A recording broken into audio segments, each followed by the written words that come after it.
Why do human beings suffer psychologically? Not physically. Psychologically. Why does the mind create fear even when danger disappears? Why does loneliness remain even among crowds?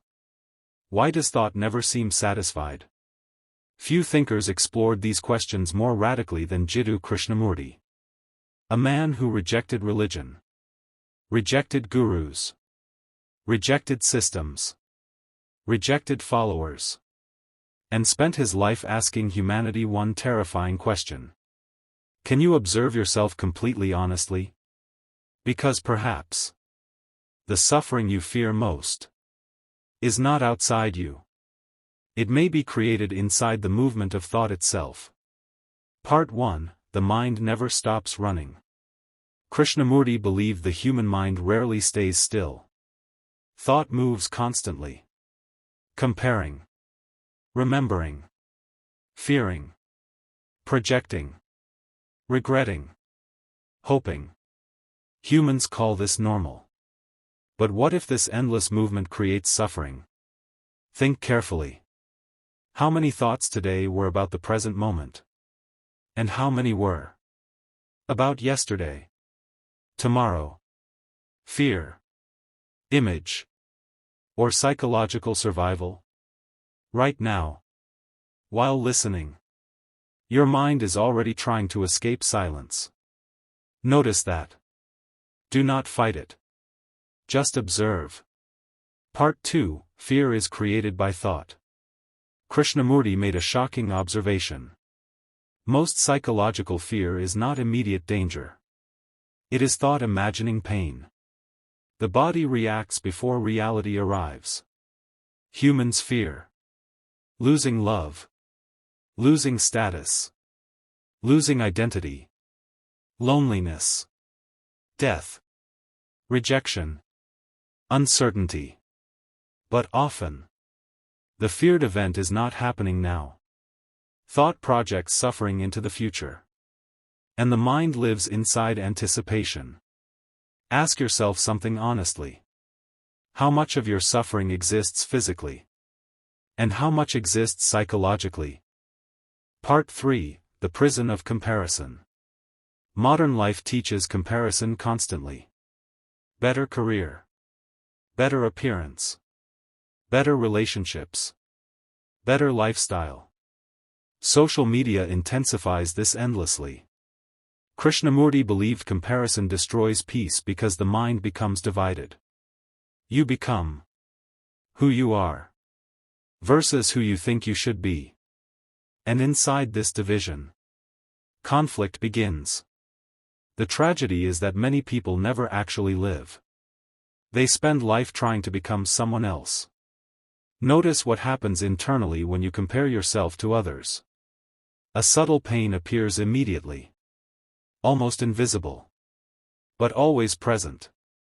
Part 4: Attachment and the fear of loss.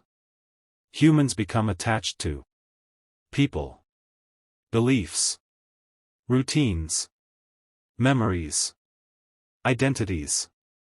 Krishnamurti asked, is attachment love? Or fear of losing comfort?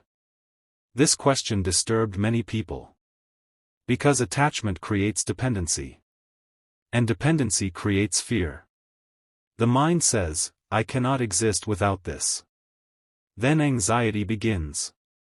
Possession begins. Jealousy begins. Control begins. Perhaps suffering does not come from love itself. Perhaps it comes from attachment disguised as love.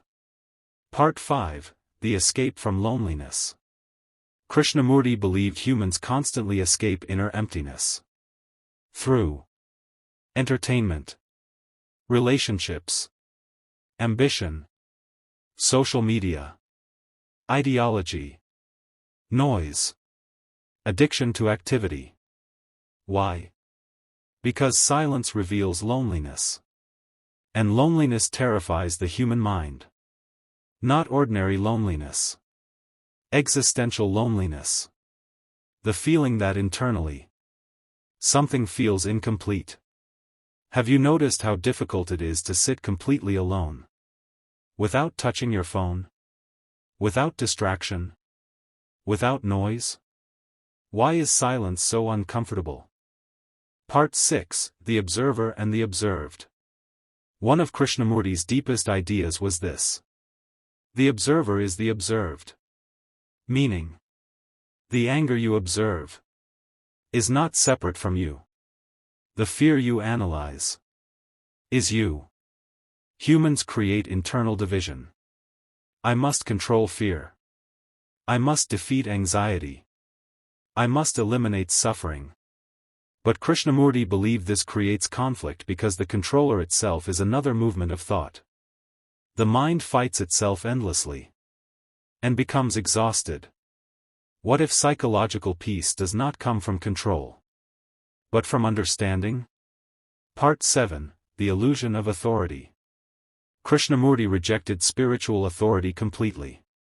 He famously dissolved organizations built around him. Why?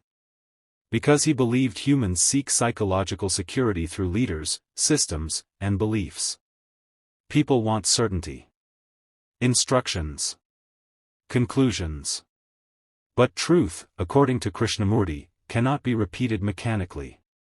It must be discovered directly, personally, through awareness, not obedience.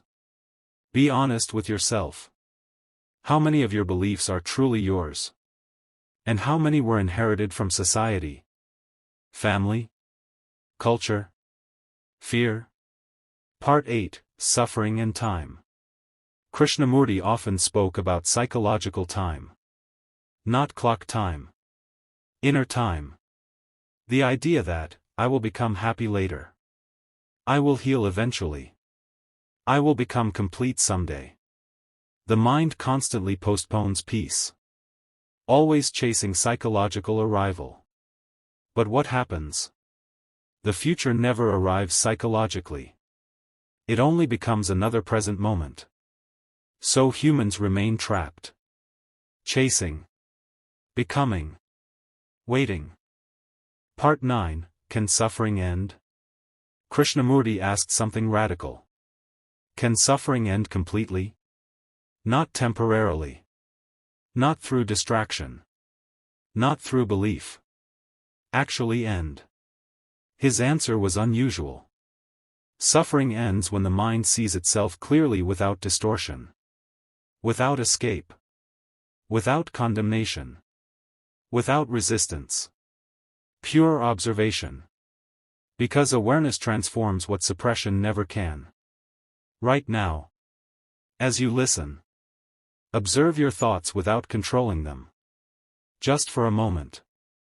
Notice how restless the mind truly is. Part 10, The Modern Human Condition. Modern humans are overloaded constantly. Information. Noise. Comparison. Pressure. Identity performance. The mind rarely rests. Krishnamurti warned that society conditions people psychologically from childhood. Humans become machines of repetition. Repeating fear. Repeating ambition. Repeating conflict. And perhaps that is why modern people feel exhausted even when physically safe. Part 11, Love Without Fear. Krishnamurti believed real love cannot coexist with fear. Where there is possession, fear exists. Where there is jealousy, fear exists. Where there is dependency, fear exists. Love, for him, required freedom. Not control. Not ownership. Not psychological attachment. This frightened many people. Because humans often confuse attachment with intimacy. If someone disappeared from your life tomorrow, would your pain come from love? Or from losing part of your identity? Part 12, Final Reflection. Krishnamurti believed suffering continues because humans avoid seeing themselves clearly. The mind escapes constantly. Through distraction, belief, ambition, comparison, attachment. But truth begins in observation. Not judgment. Not ideology. Awareness. Maybe freedom is not becoming something new. Maybe freedom begins the moment the mind stops escaping itself. Part 13, the last question. And perhaps this is the most uncomfortable question Krishnamurti leaves behind. If all distraction disappeared, who would you be? No audience. No comparison. No identity to defend.